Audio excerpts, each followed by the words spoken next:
Anybody that has been on the Navajo reservation has either probably heard of some creepy things or have experienced pretty creepy things. Mainly skinwalkers.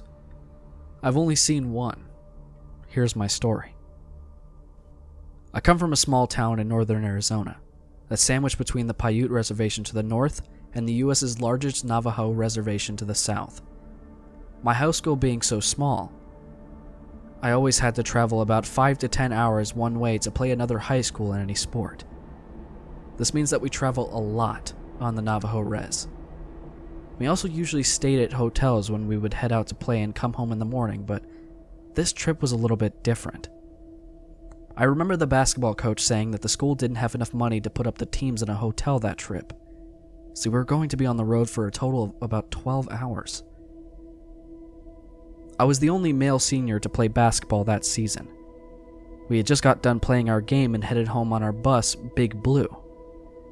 We were headed out, and it wasn't long, about 2 hours of driving, before we had entered the res. By this time, everyone was asleep, with it being about 2 in the morning. And when we had crossed the res's border, I noticed the bus driver had sped up and was now going about 85 miles per hour. I thought this was a little weird because he never exceeded the speed limit. At least not in my high school career.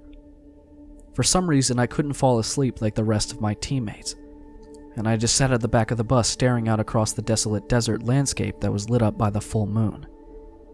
As I looked out, I could see a figure running towards the bus at an angle of pursuit, and keeping up with the bus at 85 miles per hour. As the figure got closer, I saw that it was a humanoid form.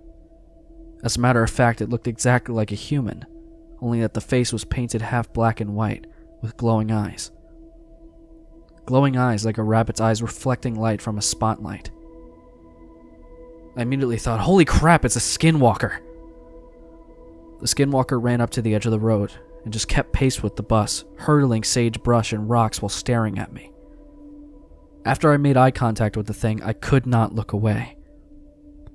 It was as if something was holding my head and eyes in place.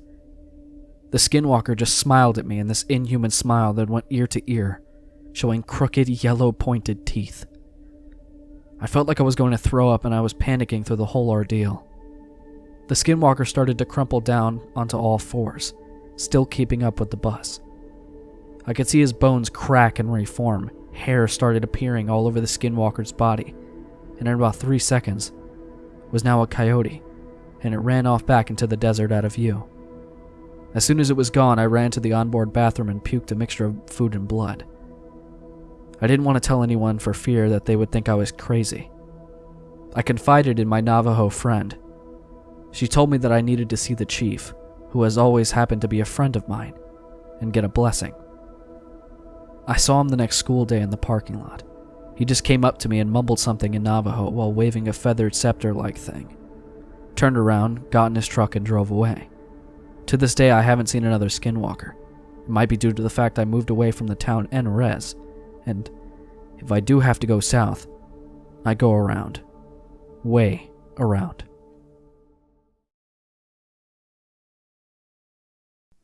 My father owns a small delivery service that operates out of Farmington, New Mexico. We mostly deliver small packages out to the middle of nowhere that are too much of a hassle for the large delivery companies to bother with. My dad is the only employee, and we have a few pickup trucks and a trailer. One day we get a delivery out to Window Rock, Arizona, on the Navajo reservation about 2 hours from Farmington. My dad gets the call for the job while he is chilling with his Navajo friend, Travis, and his girlfriend.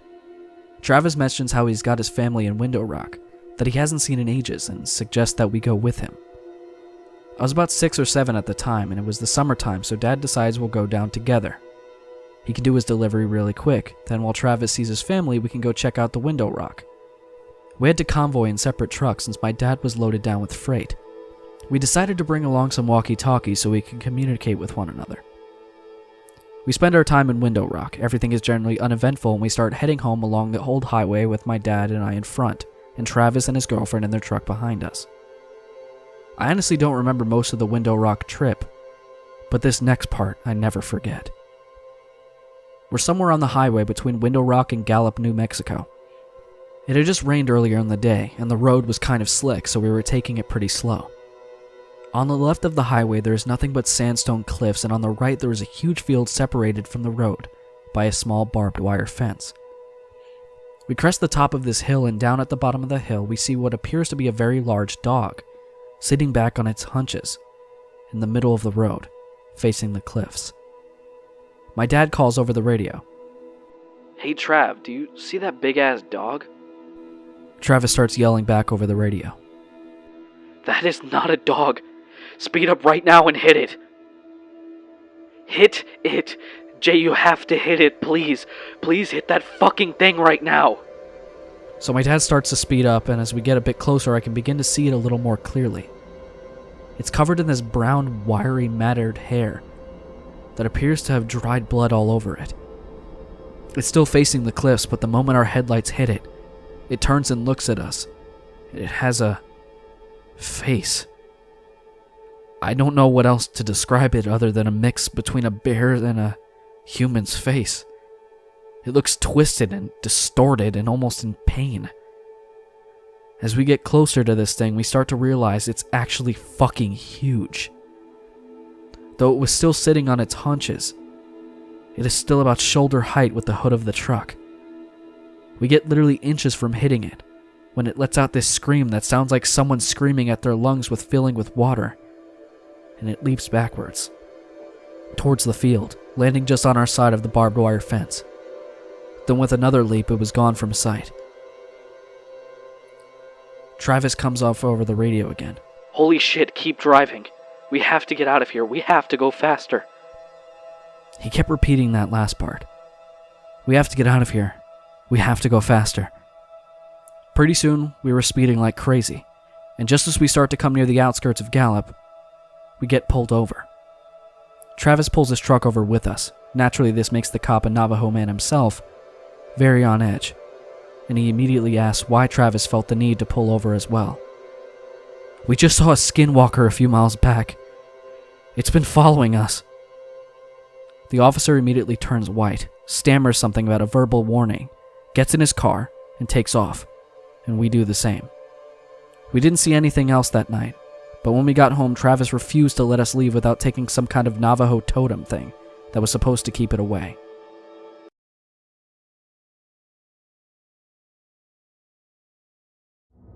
Just to give some background about this story, I was visiting my grandparents out in Shiprock, New Mexico during last October to see my family and go down to Northern Navajo Nation Fair that week. As many of you might already know, many Navajo people, including my own family, are very reluctant to speak about skinwalkers because it is believed to attract their attention. Well, I, however, grew up away from the Navajo Nation and was very naive about the subject. When it came to skinwalkers, I was an absolute skeptic. My mom used to tell a story about back in the 80s when she lived with her siblings and my grandparents, still in Shiprock but the southern outskirts, about how she and my aunt saw a skinwalker just outside their driveway under a streetlight. She described it as a black dog with dirty fur, a twisted noodle-like front leg, and these unnatural eyes with a soft burnt orange glow. Me, being my own closed-minded self, doubted every word, but I never said my doubts aloud. But these doubts totally changed last year when I went to my grandparents' house last October. Me and my family had just finished scrounging the carnival at the Navajo Nation Fair and called it a night. The house was close enough where we could just walk home in about 10 minutes, so we did.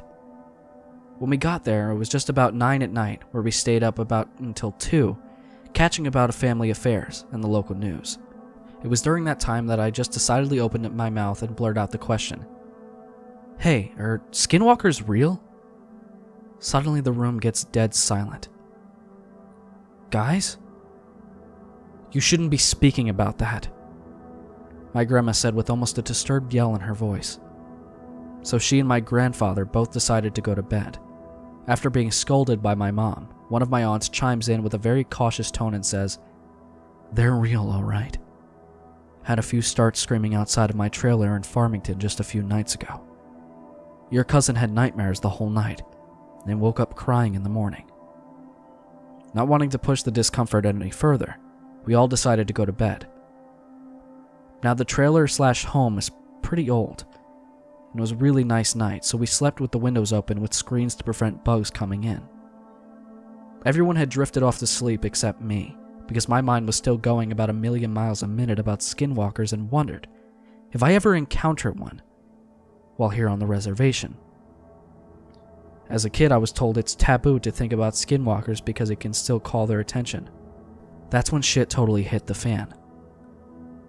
Just as I was settling and finally getting relaxed for sleep, I started to hear something moving outside. I get up from the couch and I start wandering over to the kitchen window. In the trailer, all of the rooms have the lights out, so the only visible light that can be seen is from the front porch light out front.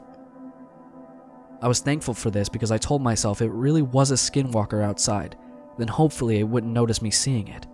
So I muster up the courage and take a quick scan from outside. From the porch light, all I can see is the dusty ground and the vehicles that my family drove alongside with some old metal trash cans that stood beside the road. Looking for about a good 5 seconds, I wasn't able to see anything, so I was getting ready to turn around and walk back to bed, thinking it was just a stray cat or something. Only have taken 2 steps, I hear what sounded like a distorted scream coming from outside, definitely close by. Fear rising, I look outside again, and there I see it. A coyote-like figure was staring at my direction from behind the cars, just outside of reach of the porch light. Only it looked awfully wrong, and gave off an evil vibe just from seeing it. It was gray with very disheveled hair, and a horrific orange-red soft glow came from its eyes. I noped the hell out and ran back to the bedroom. It was at this moment I had begun to also notice an awful stench in the air that smelled like rotting meat.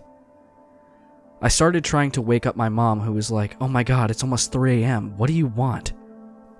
I immediately began in a shaken voice. There's something scary outside." "It's probably just a stray animal or something. It's the res. Animals wander all the time at night." She obviously wasn't getting the drift of what I was saying, so I screamed, "There's some Blair Witch Project shit going outside, Mom." And that got her attention. "What? What the hell are you talking about?" she said, and then we heard it. The thing outside started making more of its dreadful-like screams and started with sounding like thrashing outside on the ground. "Hear that? That's what I'm talking about." So both her and I got back up and looked outside the window, and the coyote thing was making its way out to the door. It's walked with an old limp and dragged its back right leg as if it was handicapped. We could hear it start scratching against the door and making this odd muffled moaning sound. My mom went out and got my dad, and they both started shouting in Navajo, all sorts of words telling the thing to go away and saying it's not welcome here. Well, all this commotion was enough to get the rest of the trailer up as they came out into the hallway. The only thing my mom did was turn to them and said, "Skinwalker," while proceeding to point to the door, noises still happening. Apparently they already knew exactly what to do, as my grandfather got out a handgun from a drawer and a bag of ashes. He coated a few bullets and loaded them into the gun and went straight to the door, yelling out more Navajo that was too fast for me to comprehend. He swung open the door and fired twice. Nothing. The thing managed to escape before my grandpa could put a bullet in it. "That's the fastest one I've ever seen," said my grandpa.